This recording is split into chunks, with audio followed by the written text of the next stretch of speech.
배들이 하나둘 새벽 조업에 나섭니다.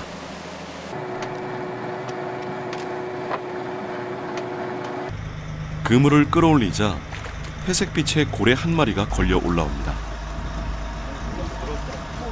국제 멸종 위기종이자 토종 돌고래인 상괭입니다. 살주자. 빨리 살줘. 가라이. 강아지 같기도 하고 좀 몽환적이기도 하고 생각보다 온순했어요.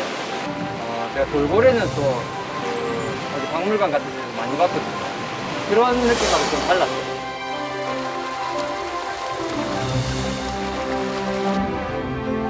예부터 상괭이와 사람은 바다에서 함께 살아왔습니다. 물고기가 있는 곳엔 어민도 상괭이도 있었죠.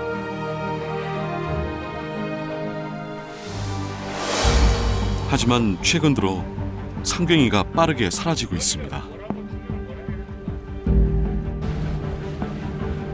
매년 1000마리가 넘는 상괭이가 수명을 다하지 못하고 죽어나가고 있습니다.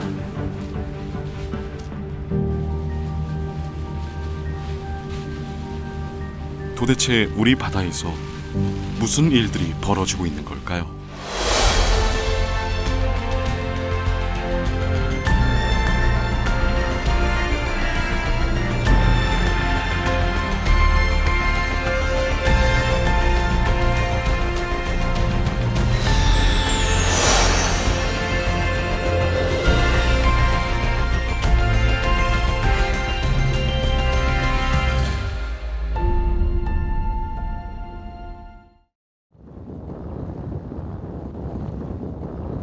예부터 바다에는 수많은 생명들이 태어나 뿌리를 내리고 각자의 삶을 살아왔습니다.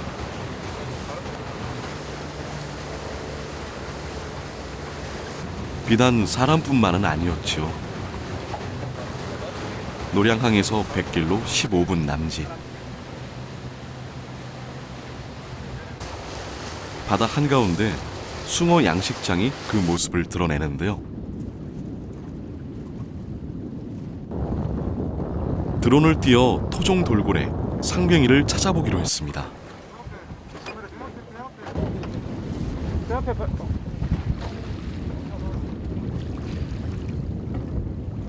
잠시 후 상괭이 10여 마리가 양식장 주변을 맴돕니다. 바다에서 한꺼번에 이렇게 많은 상괭이를 보는 것은 매우 이례적입니다.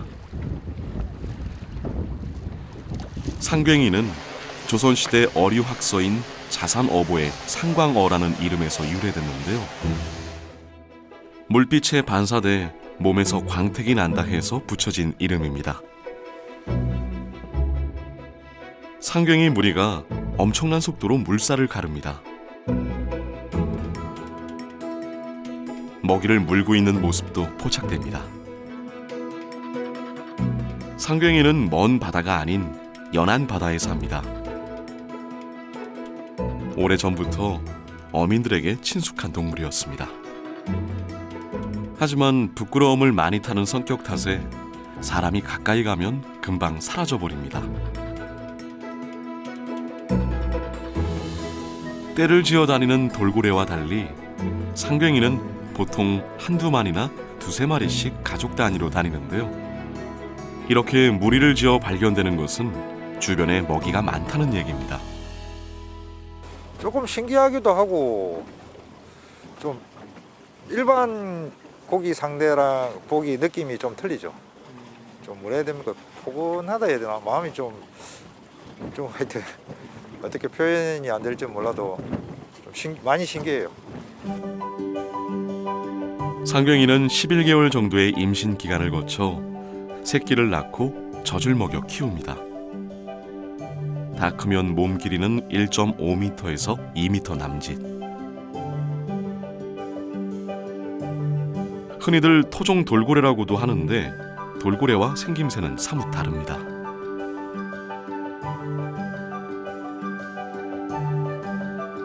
돌고래는 주둥이가 길고 등 지느러미가 있는 반면 상괭이는 동그란 얼굴에 주둥이가 짧고 등 지느러미가 없습니다. 웃는 표정을 하고 있어 웃는 돌고래, 한국의 인어라고도 불리죠.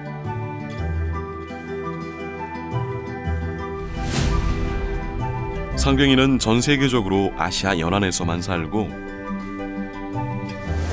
특히 우리나라 서남해 해역에 가장 많이 서식합니다.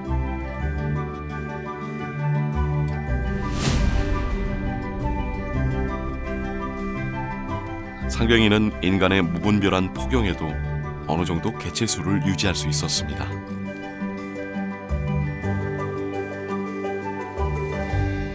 원래 한반도 해역에서 되게 다양한 돌고래들이 많이 살았는데 그렇게 인간의 눈에 잘 띄는 대형 고래들이나 돌고래들은 그런 포경에 많이 희생이 되어서 상대적으로 상괭이 같은 경우에는 좀 성격이 수줍고 부끄러움을 많이 타기 때문에 인간이 보면은 금방 멀리 달아나 버리거든요.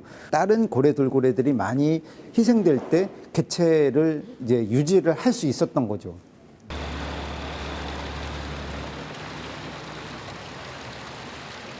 숭어 출하 시기가 다가온 양식장입니다. 어민들은 양식장에서 키운 숭어를 배로 실어 나르는데요.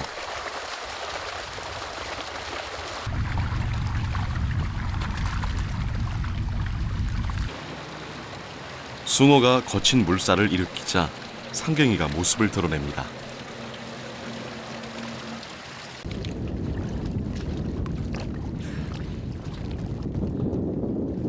살아있는 숭어를 던져주자 상괭이들이 강아지 마냥 쏜살같이 달려듭니다.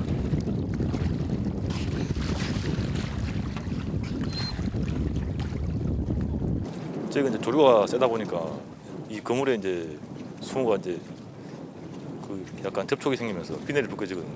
그래서 이제 그것들은 상품성이 없기 때문에 저희가 바다에 던지면 상경이들이 그걸 먹기 위해서 많이 출연합니다.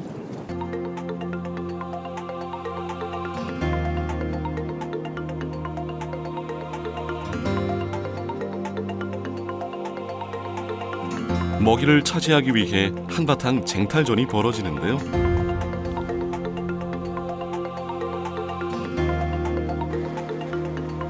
죽은 고기를 던져주면 어떨까요? 아예 먹질 않습니다.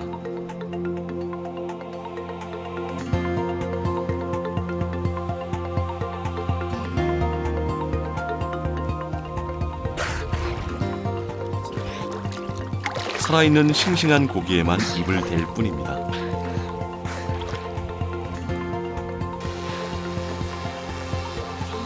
여기 엄청 많아 여기. 바로 코앞에서 들을 수 있는 상괭이의 숨소리입니다. 물속 생명의 신비로움이 느껴지십니까?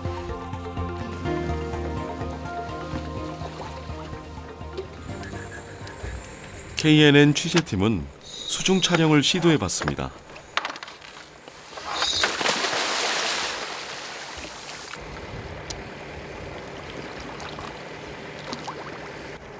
하지만 다이버가 들어가자 상괭이가 도망가 버립니다. 지능이 높은 상괭이와 머리 싸움을 해야 할 판입니다.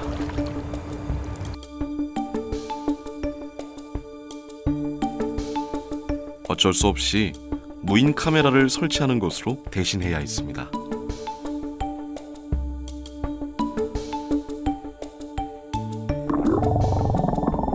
얼마 지나지 않아 상괭이 한 마리가 다가오더니 순식간에 숭어 한 마리를 낚아채 갑니다.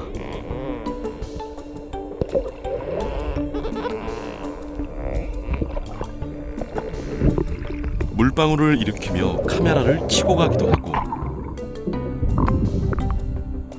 한 녀석은 호기심이 많은지 카메라 렌즈를 쳐다보기도 합니다. 바닷속을 유유히 헤엄치는 모습도 고스란히 담겼습니다. 숭어 한 마리가 몸을 비틀어 도망가 보려 하지만 소용이 없습니다. 주둥이에 긁힌 상처도 선명합니다.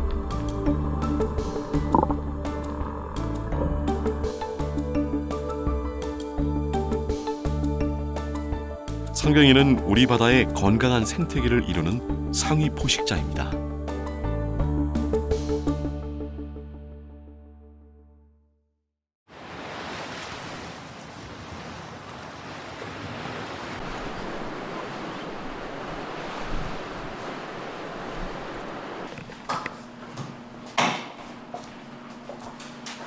냉동 창고 안으로 들어가자 비늘에 쌓인 상경이 사체들이 쌓여 있습니다.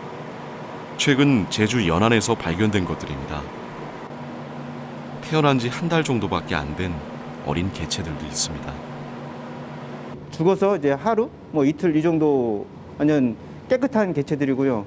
그러니까 이 개체들이 이제 제주 연안에서 이제 발견된 상황이 어떤 상황인지를 저희들이 이제 부검을 통해서 이제 알아내려고 이제 준비 중에 있습니다. 상경이는 살아있을 때는 회백색을 띠다 죽으면 색이 검게 변합니다. 지난해 제주에서 발견된 상경이 사체만 69. 3년 전에 비해 4배나 늘었습니다. 이 때문에서인지 상경이 개체수는 지난 2004년 3만 6천 마리인 것이 지난 2011년에는 1만 3천 마리로 크게 줄었습니다. 하지만 이 통계는 10년 전 자료이고 서해에서만 이뤄진 조사입니다. 지금 우리 바다에서 얼마나 많은 상경이가 사라졌는지는 알 수 없습니다.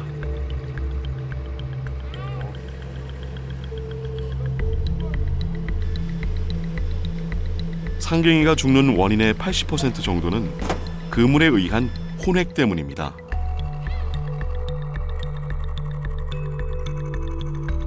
매년 1,000마리 정도가 그물에 걸려 죽고 있습니다.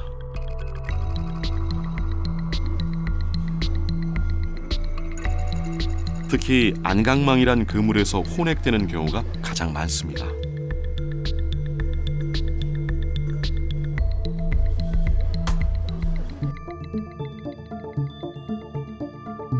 안강망은 큰 주머니 모양으로 된 그물로 주로 조류가 빠른 서해안에 설치되는데요. 상경이가 물고기를 따라 그물 안으로 들어갔다가 거센 조류로 인해 빠져나오지 못하고 그대로 질식사하는 것입니다.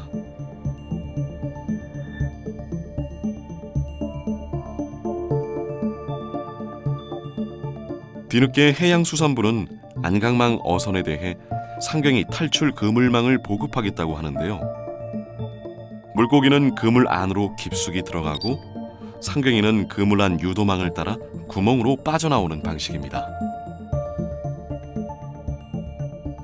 하지만 보급되는 그물 수가 턱없이 적습니다. 올해 2021년에 한 63척의 안강망 어선에 대해서 그 상경이 탈출 그물을 보급하기로 했는데 전체 안강망이 약 600척이 넘거든요. 그것에 비하면 겨우 이제 10분의 1의 수준의 그 상경이 탈출 그물을 보급하는 것이기 때문에 아직은 많이 부족하다고 할 수 있습니다.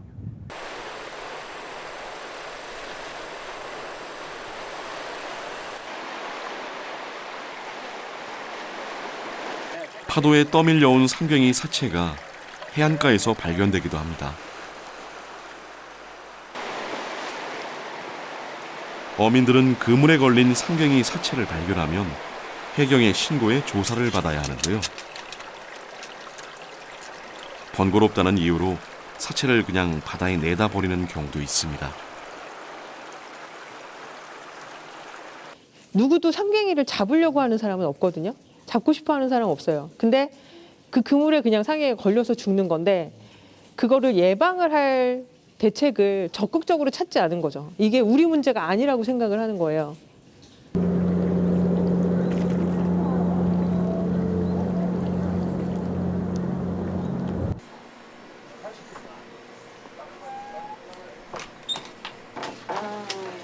어민들이 상갱이 사체를 발견해 냉동고에 넣어놨습니다. 그러면 뭐 꼬랑지만 저 뜰래 하는데 이게 하루 지나도 괜찮아. 근데 진짜 해경은 금속 탐지기를 이용해 작살 사용 흔적이 있는지 살펴봅니다. 불법 포획 여부를 조사하기 위해서입니다.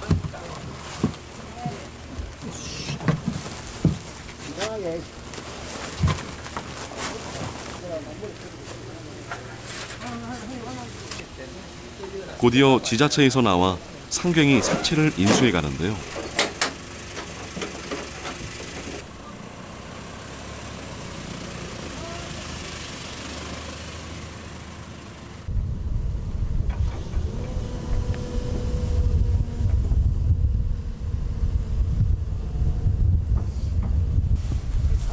국제 멸종 위기종이라 유통 판매도 불가능하고 대부분 쓰레기장에서 매립됩니다.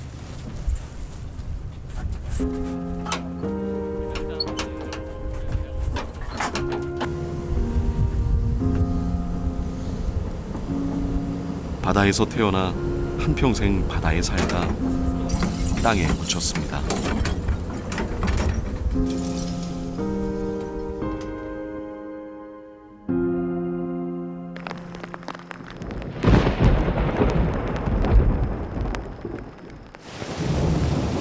거센 비바람이 몰아치고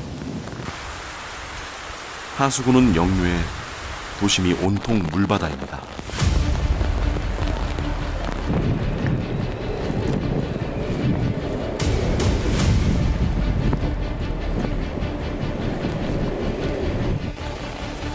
영호남의 상징 하동 화개장터도 수마를 피해갈 수는 없었습니다. 차량 한 대가 급류에 휩쓸려 떠내려갑니다. 불어난 물은 순식간에 사람 허리까지 차오릅니다. 마을은 순식간에 물바다가 됐고 떠내려온 쓰레기가 마을을 떠다닙니다.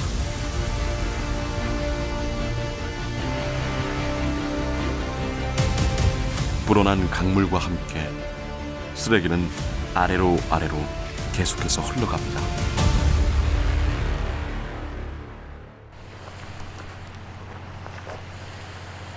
폭풍우가 몰아친 뒤 해안가는 육지에서 떠밀려온 생활 쓰레기로 가득합니다. 스티로폼 부표는 물론이고 스티로폼 알갱이도 수두룩합니다.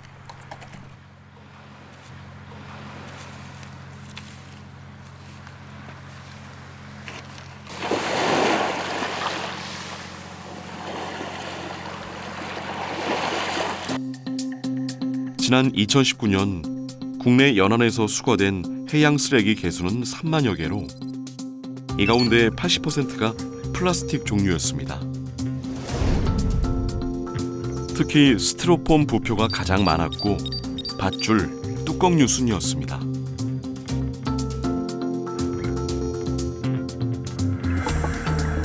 잘게 부서진 스티로폼 알갱이는 다시 부서지고 부서져서 바닷속을 떠다니게 되는데요.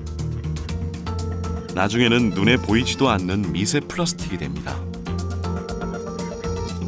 국내 해안가의 미세 플라스틱 농도는 제곱미터당 평균 2,700개, 전북 무안이 14,000개로 가장 많았고 거제 흥남이 7,400개, 거제 덕포 해안에서는 5,200개가 발견됐습니다.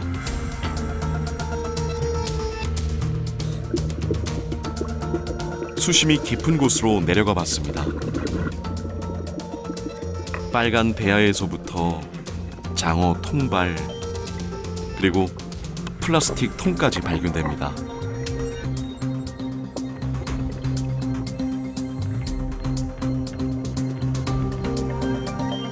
정수기 물통과 폐타이어 등 온갖 쓰레기가 쌓여 있습니다.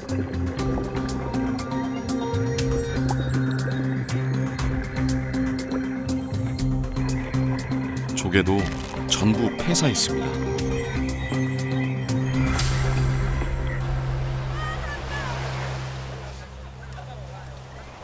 푸른 바다거북 한 마리가 모래를 헤치며 바다를 향해 나아갑니다.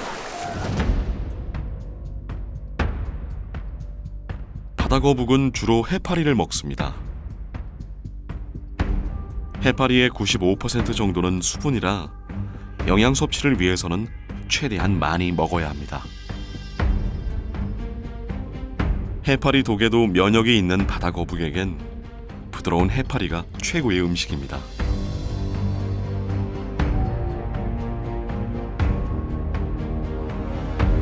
바다거북 한 마리가 그물에 걸려 이도 저도 못하고 있습니다.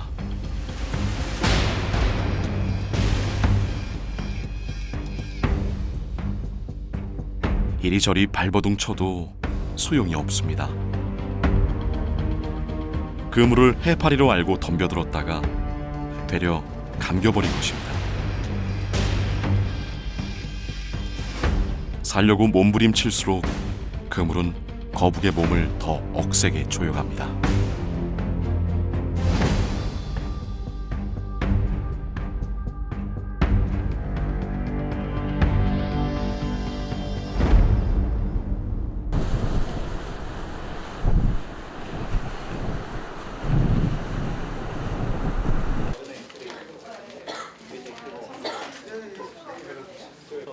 국내 연안에서 멸종 위기종인 바다거북 사체가 잇따라 발견되고 있습니다. 국립생태원 연구진들이 사체를 수거해 부검을 진행 중인데요.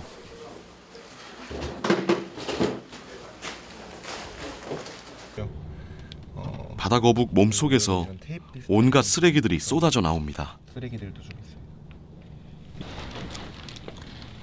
기다란 비닐도 발견됩니다.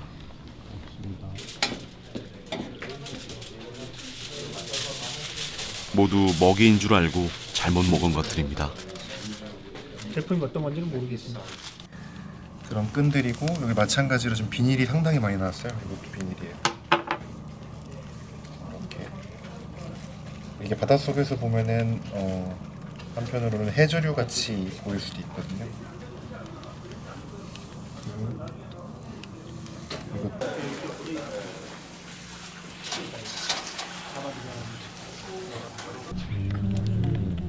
그물처럼 좀 보이기도 하고. 지난 2017년부터 국립생태원이 부검한 거북 사체만 모두 57마리.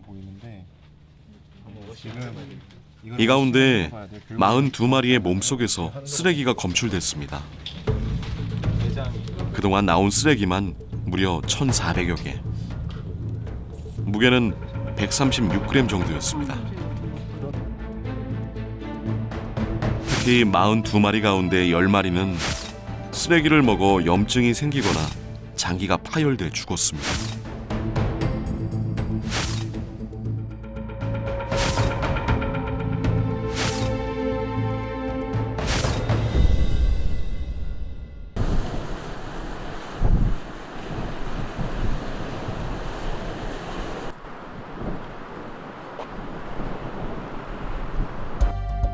그렇다면 상갱이의 몸속은 어떨까요?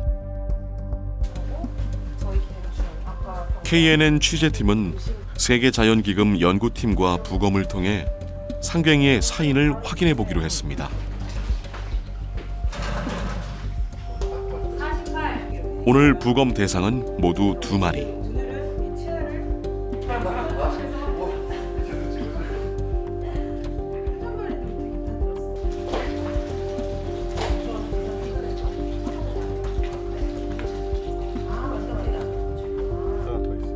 두 살 미만의 어린 개체의 장기에서는 작은 알 같은 것이 발견됩니다.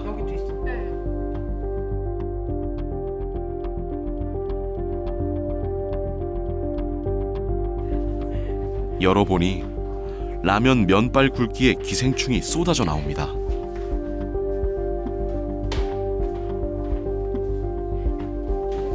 기생충은 염증을 일으키거나 독성 물질을 내뿜어 죽음에 이르게 할 수 있습니다. 이런 기생충은 오염이 심한 곳에 서식하거나 면역력이 떨어질 경우 나타날 수 있다고 하는데요. 이 상갱이는 다량의 기생충이 폐사의 주 원인으로 추정됩니다.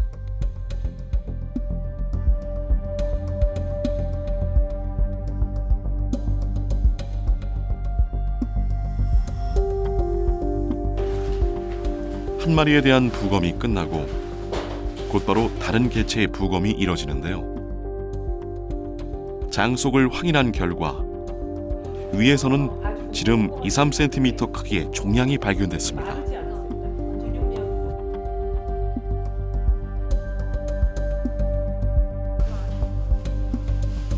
종양으로 인해 위벽이 상당히 부풀어 있었습니다. 먹이 활동을 하는데 어려움이 있었을 것으로 보입니다. 국내에서만 매년 1000마리가 넘는 상갱이 사체가 발견되고 있습니다. 하지만 1년에 부검을 하는 개체 수는 수십 마리에 불과합니다.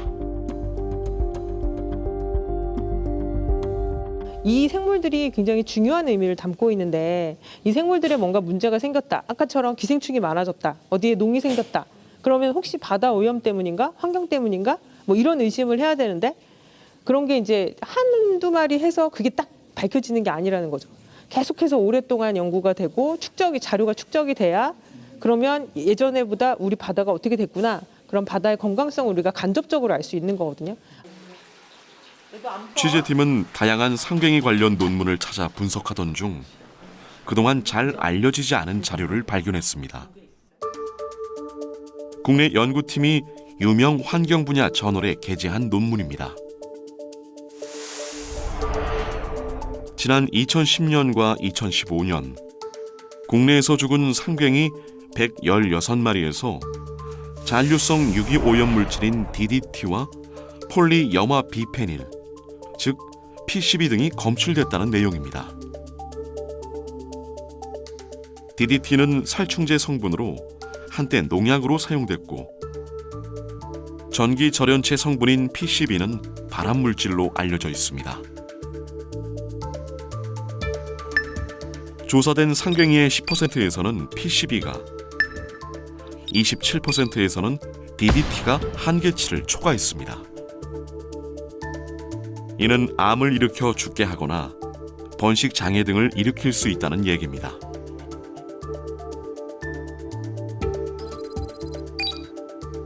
특히 한계치가 PCB는 2배 넘게, DDT는 무려 5배 넘게 나온 개체도 있었습니다.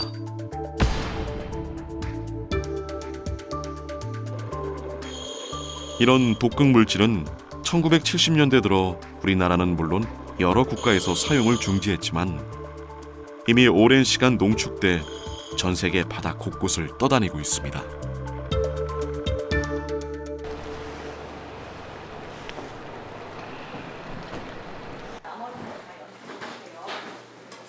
지난해 12월 남해안에서 죽은 채로 발견된 상갱이입니다.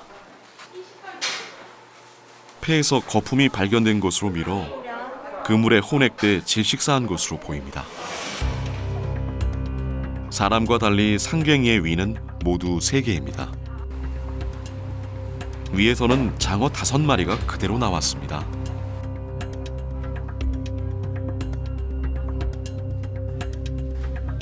상갱이는 먹이를 씹지 않고 그대로 삼킵니다.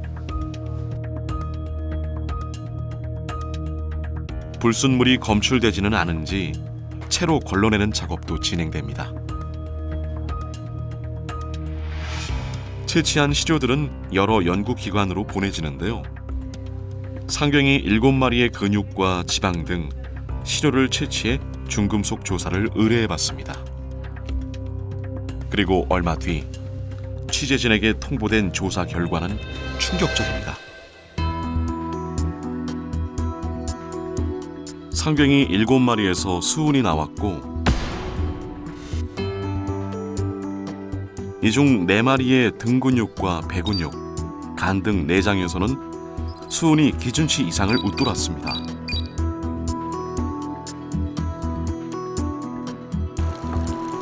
수은은 생활하수와 섞여 바다로 흘러갑니다. 이 과정에서 하천 생태계에도 악영향을 미치는데요. 미세먼지나 공장 굴뚝에서 나오는 수은이 대기를 타고 바다로 떨어지면서 해저 깊은 곳까지 쌓이게 됩니다. 이런 그 생태계층의 최상위 포식자들은 뭐 환경오염 물질도 비롯하고 여러 가지의 해양 환경의 대사 사이클의 가장 집약체라고 볼 수가 있어요. 어떻게 보면은 지표종, 해양 환경의 지표종이라고 말씀을 드릴 수가 있겠습니다. 그래서 그들의 건강이 해양 환경을 일정 부분 대변한다. 경남 고성군 하이면 앞바다. 국내 최초로 상갱이 보호구역으로 지정된 곳입니다. 그 면적만 축구장 260여 개 크기와 맞먹습니다. 현재 이 해역에는 상갱이 10여 마리가 서식하고 있습니다.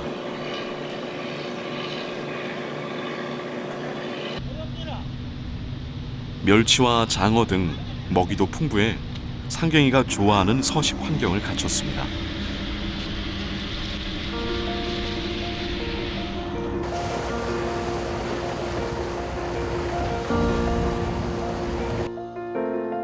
미국 FDA가 인정한 청정해역 주변이라 해양 오염원에 대한 철저한 관리가 이루어지는 곳입니다. 보호수역에서는 환경 정화 활동과 생태 지원 사업이 추진됩니다.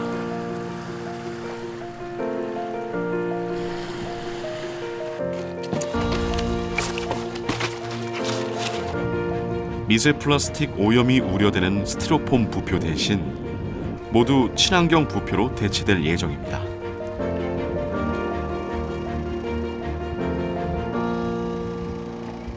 고성군은 취업 방류를 매년 하고 있습니다. 그 이유는 상갱이의 먹인 어린 물고기를 방류하게 되면 상갱이 또한 잘 자랄 수가 있고 또 어획량도 많아지기 때문에 고성 군민들, 수산업에 종사하시는 분들의 삶의 질도 향상이 된다고 봅니다.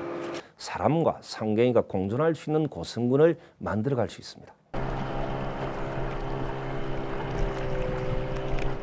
해양환경 인명구조단을 비롯해 민간 주도로 상갱이를 지키고 보호하려는 움직임도 이뤄지고 있습니다. 뒤에도 나오고, 뒤에 지금 파도 치는데 이쪽에도 나오고, 여기요 앞에 나오죠. 지금 나오죠, 계속 나오죠. 상갱이 서식지와 사체가 어디서 어떻게 발견되는지 실태 조사도 진행하고 있습니다.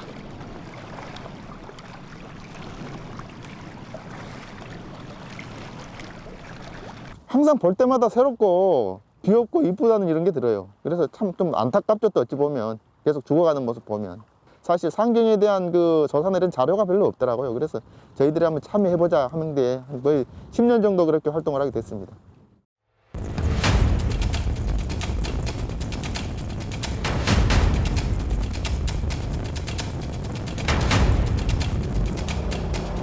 유조선에서 흘러나온 기름띠가 인근 바다와 해변가를 뒤덮었습니다.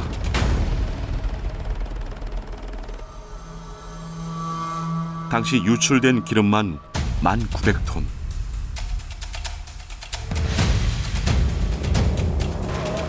역대 최악의 해양 오염 사고였습니다. 기름을 완전히 제거하는 데만 무려 7년이 걸렸습니다. 하지만 바다 생태계는 완전히 망가졌고 상갱이를 비롯해 많은 해양 생물들이 죽어나갔습니다.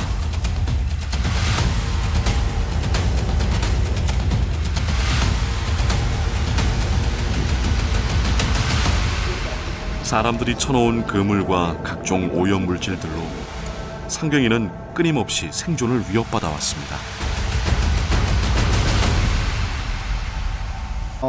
한반도 해역의 터줏대감들이죠. 이 고래 돌고래들이. 그래서 우리와는 사실 아주 오래전부터 공존을 해왔기 때문에 우리가 단순히 이 고래 돌고래들을 자원으로 볼 것이 아니라 이 바다에 있어서 가장 중요한 우리의 동반자이자 우리의 공존의 대상으로 고래 돌고래를 바라봐야 할 것입니다.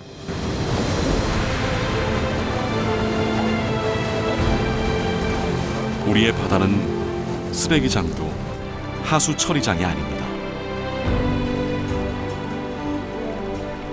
상갱이를 통해 바라본 우리 바다. 절대 건강하지 않았습니다. 지금처럼 생존의 위협을 느끼는 바다가 아니라 상경이가 마음 놓고 헤엄칠 수 있는 바다. 바로 상경이의 꿈 아닐까요?